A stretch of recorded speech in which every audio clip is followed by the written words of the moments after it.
Una de las series favoritas de mi infancia fueron los Transformers, que después salieron en juguetes y hace algunos años les empezaron a hacer películas. Carros que se transformaban en robots o robots que se transformaban en carros, y de transformación en transformación se iban viviendo una serie de aventuras. Muy bacano uno ser un Transformer, va uno ahí por la autopista y de pronto hay un taco muy bravo y uno dice, no, este taco está muy bravo, me transformo en humano y camino un rato. Y desde hace algunos años para acá también hemos visto en los semáforos personas que se visten y se pintan de plateado o dorado e imitan sonidos y movimientos de robots. Oh, gracias por su colaboración. Esa es mi exposición sobre lo que sé de los robots. Bueno, y también sé que hay muchas cosas en el mundo robotizadas, pero como no tienen forma humana, uno no sabe hasta dónde son robots y qué utilidades tienen en el mundo real, más allá de salvar el mundo, como lo hace Robocop o los Transformers. Robot es todo elemento autómata, ¿cierto?, que tiene cierto nivel de autonomía que permite facilitar las tareas del ser humano. La robótica es todo lo que sirve al ser humano, ¿cierto?, todo lo que se desarrolla con nivel de autonomía. Crear tiene ingenio, la ciencia, la tecnología y la innovación detrás de lo que perciben nuestros sentidos. Hoy hablaremos de robótica.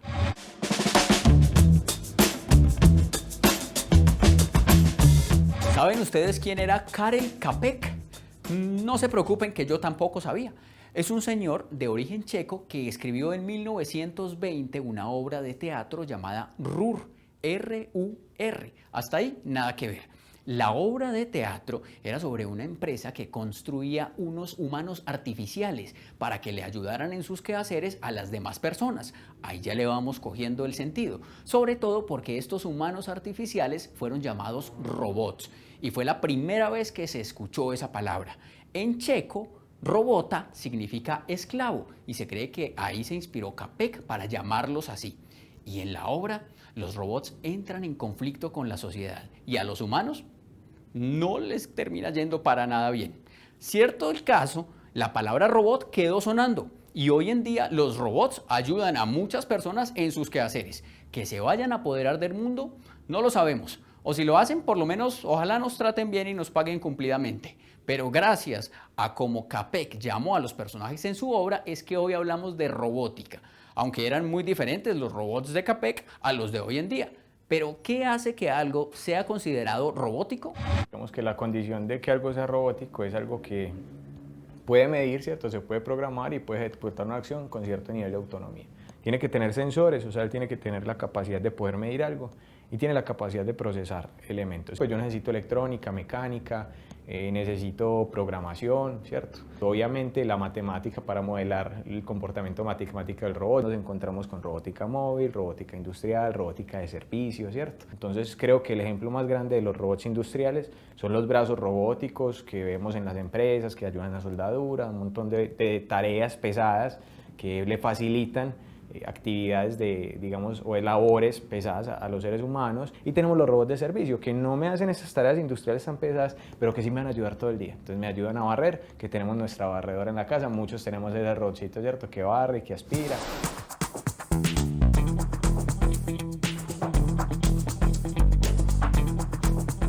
El semillero de investigación de visión artificial y robótica, nombrado ABRIS, está conformado aproximadamente hace 2 años y medio.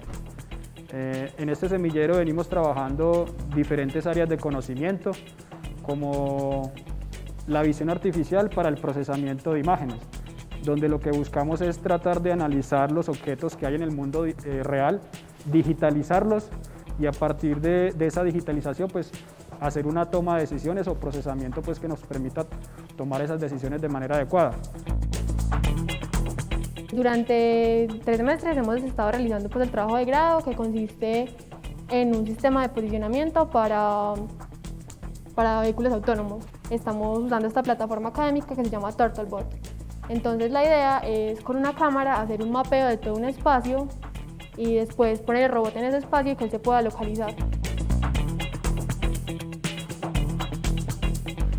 El proyecto de la Turtlebot nace de la necesidad de realizar una plataforma robótica que normalmente se conoce como una plataforma guiada, una plataforma móvil guiada autónomamente, que pueda trasladar elementos demasiado pesados para el hombre o para el ser humano de un punto A a un punto B.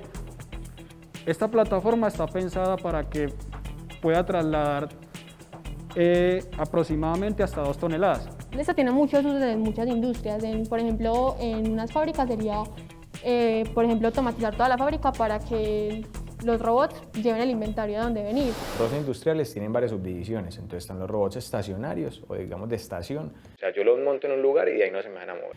El siguiente serían los robots móviles. Entonces yo puedo tener robots móviles que pueden ser plataformas con ruedas, ¿cierto? O puedo tener robots móviles subacuáticos a nivel industrial, puede pasar, o a nivel industrial puedo tener un robot aéreo como los drones, ¿cierto? Que me van a poder permitir hacer manipulación. Pero lo importante de estos robots es que van a tener movimiento, ¿cierto? Hay muchos tipos de robots móviles por ruedas y digamos que lo que lo identifica son la cantidad de ruedas y el tipo de ruedas que yo uso, ¿cierto? Este es un robot de 2 ruedas, ¿cierto? En realidad tiene 4 ruedas o 4 apoyos. 2 ruedas pasivas, que son estas ruedas libres que tenemos acá adelante y atrás, ¿cierto? Entonces se llaman ruedas pasivas, que ya no tienen actuación, o sea, ya no generan movimiento en el robot. Y tenemos ruedas activas, entonces que son esta rueda aquí que tengo acá y esta otra rueda. Estos son los actuadores de este robot, ¿cierto? Y estos actuadores lo que me permiten es desplazarme, moverme en una superficie. Necesito una fuente de alimentación, una fuente de potencia para poder mover esa tarjeta, ¿cierto? Para poder generar desplazamientos. Y en este caso tenemos pues una serie de sensores que nos van a facilitar el movimiento. Aquí también tengo sensores para detección de obstáculos, ¿cierto? Que son aquí estos 2 sensores que tengo al frente, y pueden existir muchos otros tipos de elementos que me van a facilitar pues como el movimiento. Entonces esto es una plataforma robótica móvil. Claramente este modelo de robot es móvil porque tiene la capacidad de desplazarse de un lado a otro. El cerebro debe estar por aquí en algún lado de la cabeza. Por aquí pasa la información, en algún lado deben estar los sensores. Esta es una plataforma robótica y muy tierna, ¿no? Es que vean esos ojitos. ¡Wally!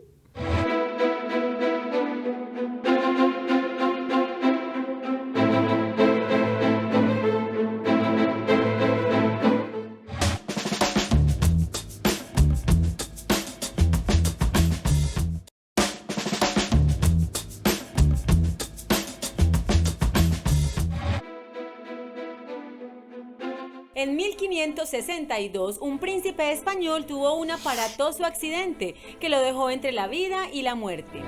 Su padre, el rey Felipe II, estaba dispuesto a hacer lo que fuera para devolver la salud del heredero al trono. Luego de que ningún tratamiento médico hiciera efecto, recordó a San Diego de Alcalá, un monje que había muerto 100 años atrás, y solicitó que los restos fueran ubicados en la cama de su hijo. El príncipe se recuperó y como un acto de gratitud el rey mandó a fabricar un verdadero milagro, un monje capaz de orar. Encargó a un prestigioso relojero la fabricación de un pequeño autómata que podía golpearse el pecho con el brazo derecho mientras elevaba una pequeña cruz de madera y un rosario con la mano izquierda. Además podía girar la cabeza, poner los ojos en blanco, abrir y cerrar su boca como si estuviera orando y besar con sus labios el crucifijo.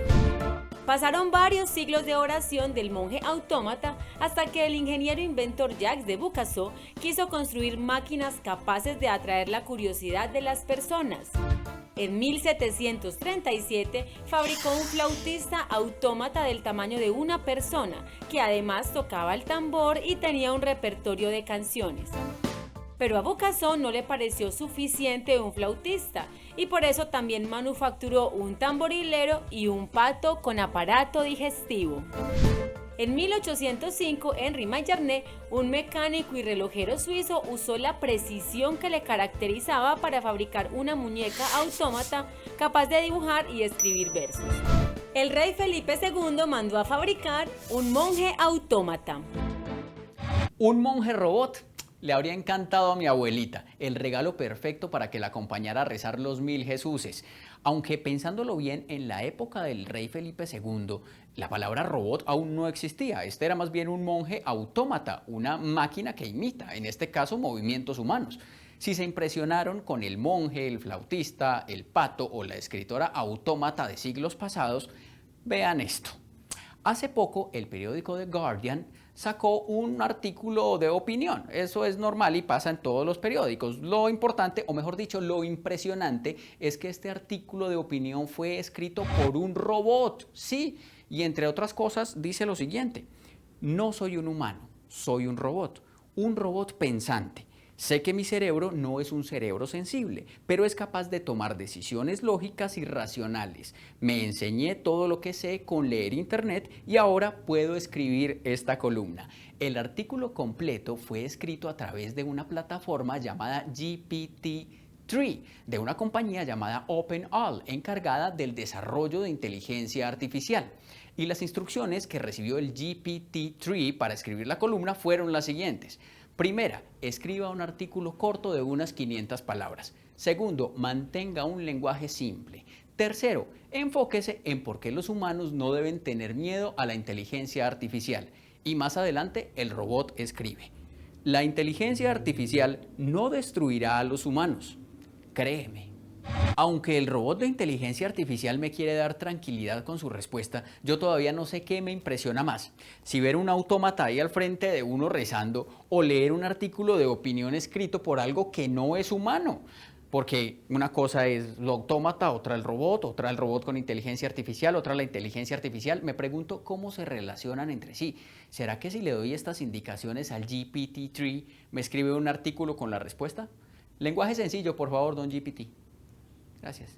Definitivamente un robot es algo que es físico, algo que tiene actuadores, algo que tiene sensores, algo que tiene un controlador, algo que tiene que es reprogramable, se tiene muchas condiciones, ¿cierto? Estos bots son máquinas virtuales. Y digamos que todo este tema de inteligencia artificial es una tendencia de controlar o de darle cierta autonomía a los sistemas inteligentes. Entonces yo no diría que la inteligencia artificial es a la par de la robótica, sino que la inteligencia artificial es una forma de complementar y mejorar la robótica.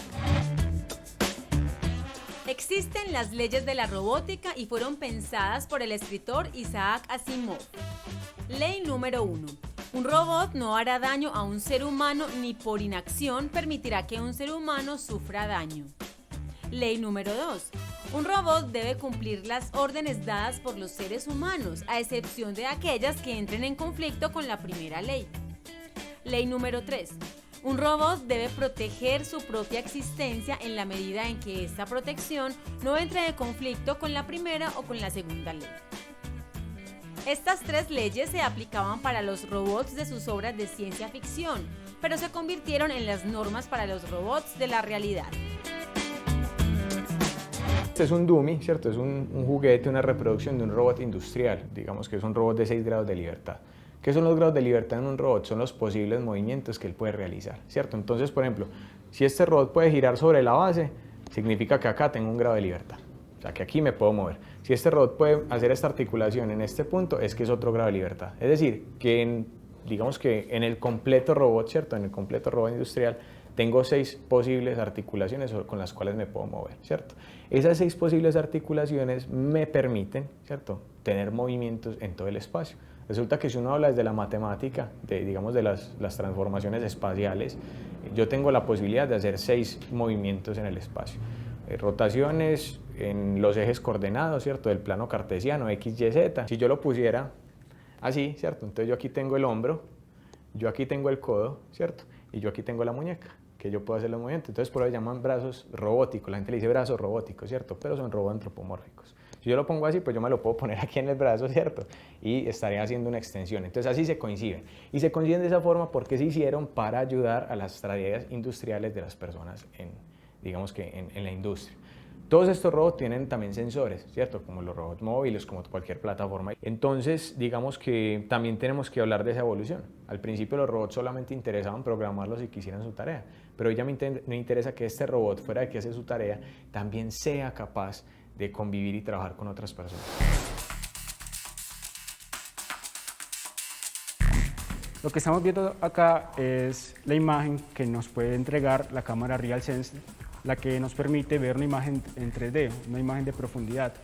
Lo que podemos ver, por ejemplo, en color amarillo y rojo son imágenes que están un poco más alejadas de la cámara. Y lo que está un poco más claro, en este caso sería yo, pues se ve de color azul porque está más cerca también de la cámara como tal, de la posición en la que se encuentra. Nosotros estamos como en una fase de pruebas, estamos intentando pues hacer el mapeo con la cámara antes de hacer la localización. Entonces en este momento logramos que el robot se mueva pues como en un espacio y obtenga pues la imagen de la cámara, y ya estamos trabajando para que construya todo el mapa y posteriormente vamos a trabajar para que el robot se localice pues en ese mapa. Normalmente en la navegación autónoma hay 4, digamos, capacidades. O sea, la capacidad de la sensórica, que son todas las cámaras, todos los sensores que ya hemos visto. La parte de percepción, que es en lo que me estoy enfocando ahora mismo, que es cómo la cámara interpreta esos datos. Sigue la parte de planeación, que es cómo con esa interpretación, esos modelos, cómo puede generar un mapa que yo pueda seguir, que pueda controlar. Y por último es la parte de control, cómo hacer que mi planeación sea ejecutada como yo quiero, cómo hacer que físicamente se mueva el robot. Digamos que implementar software desde cero es como volver a inventar la rueda. No tiene mucho sentido basarse en algo que ya mucha gente lo ha trabajado, lo ha optimizado y lo ha comprimido en paquetes. Esos paquetes son los que uno usa para poder construir sobre ellos. En este caso, este es un paquete de reconstrucción de mapas. Lo que nos está mostrando este ejemplo simplemente es cómo una cámara montada sobre una plataforma o una misma persona con un selfie stick, por ejemplo, puede generar un mapa o una nube de puntos. Esta nube de puntos lo que nos permite es intentar generar puntos de interés para que cuando la cámara vuelva a pasar por ahí, sepa dónde está. Esos puntos de interés son la mayoría de los puntos que podemos ver en la imagen. Pero no todo son labores industriales y hoy en día ha tomado mucha fuerza tener robots para el servicio, ¿cierto? Robots de servicio. Y esos dos robots de servicio tienen una característica muy interesante y es que están desarrollados para ayudarnos en nuestras labores, en nuestras tareas humanas, ¿cierto? Que nos hacen humanos sin ir a las condiciones industriales. Entonces, un ejemplo muy claro son, por ejemplo, robots que me pueden ayudar en la recepción de una biblioteca. Los robots que uno puede encontrar, las impresoras, ¿cierto? Y con eso incluido las impresoras 3D. Las impresoras en 3D son sistemas robóticos. En realidad, los sistemas robóticos pueden estar, por ejemplo, en los drones. Cuando yo le puedo generar, tengo drones que pueden generar patrones de movimiento, son robots. Juguetes. Hoy en día nuestros niños tienen un montón de juguetes que pueden grabar voces, que pueden repetir una secuencia que el niño le graba. Hablando de infancia, la idea que siempre tuvo de un robot era de una especie de figura antropomorfa. Y así me imaginaba los robots, como con brazos, piernas, ojos, eso sí, como metálicos, plateados, dorados, con muchas luces y botones, muy inteligentes y hablando como así. Crear tiene ingenio. Desde el principio se concibe el robot como algo que nos imita, ¿cierto? Algo que trata de imitar al ser humano. Puede ser, y alguna vez lo pensaba, ¿cierto? Y pienso que es un tema de humanizar lo que nos da miedo, ¿cierto? Pues uno cuando ve esa tecnología y ve que el robot es tan grande, es tan robusto, cuando vos ves un brazo robótico en una industria, vos sentís cierto temor de que eso te pegue, ¿cierto? Que eso te golpee y te hiera. Pero cuando vos humanizás el elemento que tenés al frente, genera o rompes ese vínculo de miedo que te puede generar.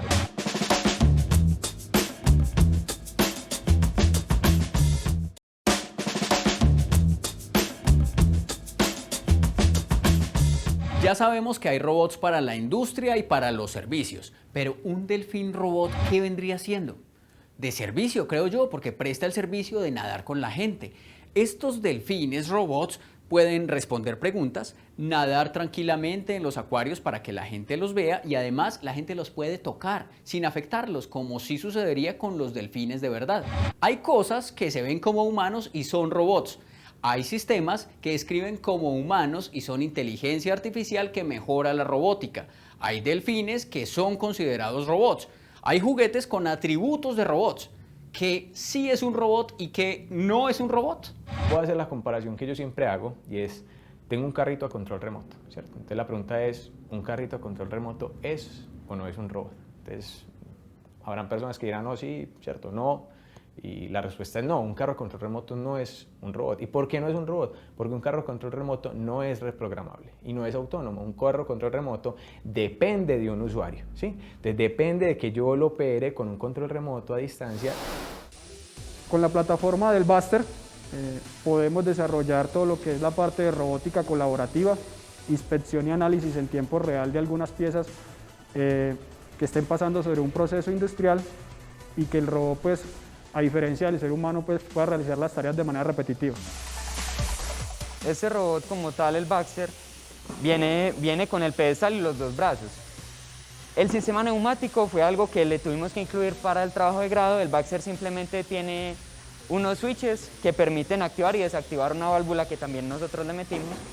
Y construimos también este sistema de ventosas de succión para poder recoger los objetos como tal. Nuestro objetivo fue llegar a que pasar de todo este código que dicen que es la interfaz gráfica, a que simplemente el operario pueda hundir clic en un icono en el escritorio o correr una línea de código como esta y la interfaz gráfica aparece. Esta interfaz que permite, el operario le da configurar y puede decirle coja todos los objetos que quiera o coja 3 objetos de un color, 2 de otro y 2 del otro. El robot tiene 3 cámaras, en cada brazo tiene una cámara parecida a esta. Decidimos utilizar una plataforma externa diferente. Una cámara acá que es la que reconoce los colores y la que nos permite determinar según la velocidad de la banda la posición a la que van a llegar los objetos. En este momento él está recogiendo colores azules, morados y magentas y ubicándolos en cada una de las 3 canastas.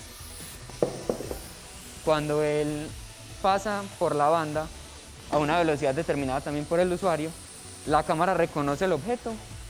Dentro del programa, él hace los cálculos necesarios para que el robot sepa, tengo que ir a esta posición y tengo que llevarlo a esta canasta determinada.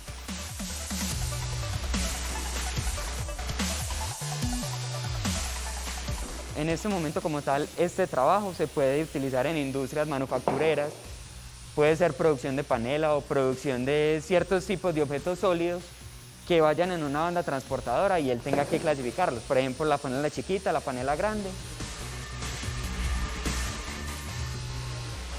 Tengo robots que me miden el ambiente para poder conectar, entonces tenemos a Internet de las cosas, robots que reciben datos y procesan datos en tiempo real porque su programación no es un control tradicional, sino que tenemos sistemas inteligentes, algoritmos genéticos o diferentes sistemas inteligentes para el procesamiento de información. Y otras disciplinas, la visión artificial, ¿cierto? Digamos que son temas súper interesantes. Entonces la robótica se ha abierto de tal manera que vos puedes encontrar robots en cualquier aplicación. Además del monje autómata del rey Felipe II, ya existe un robot que reza. Robot en toda la extensión de la palabra. Está instalado en Japón, en un templo budista, y su misión es la de recibir a los visitantes, recitar algunas oraciones budistas y hablarles de los peligros de la vanidad, el ego, la ira o el deseo. Este robot no tiene pelo, tiene el cráneo al descubierto y se puede ver el cableado que tiene por cerebro. Y ya que estamos hablando de pelo, como dijo el barbero, pelo, pelo, pelo, ya existe también un robot del tamaño de un pelo, y no de largo, sino de diámetro. Tiene 4 patas, camina y mide 0.1 milímetros, o sea, es más pequeñito que un piojo y además tiene células fotovoltaicas. La misión de este robot es obvia, darle captura a las liendres más escurridizas. No, mentiras, esa no es su misión es explorar en entornos biológicos, o sea, puede inyectarse para investigar al interior del cuerpo humano. Después de un robot que es monje budista, un robot que es más pequeño que un pelo, un robot que escribe artículos de opinión o un robot delfín, ¿qué más puede seguir? ¿Un robot que presente programas de televisión y me reemplacen? Ay, no. ¿Hacia dónde podría llegar la robótica? A lugares inimaginables, ¿cierto? A lugares que yo creo que el ser humano todavía no tangibiliza en qué punto estamos y hacia dónde podemos ir. El desarrollo de la robótica y todas sus aplicaciones han sido posibles gracias a personas que se atrevieron a pensar diferente. Crear tiene ingenio, la ciencia, la tecnología y la innovación detrás de lo que perciben nuestros sentidos.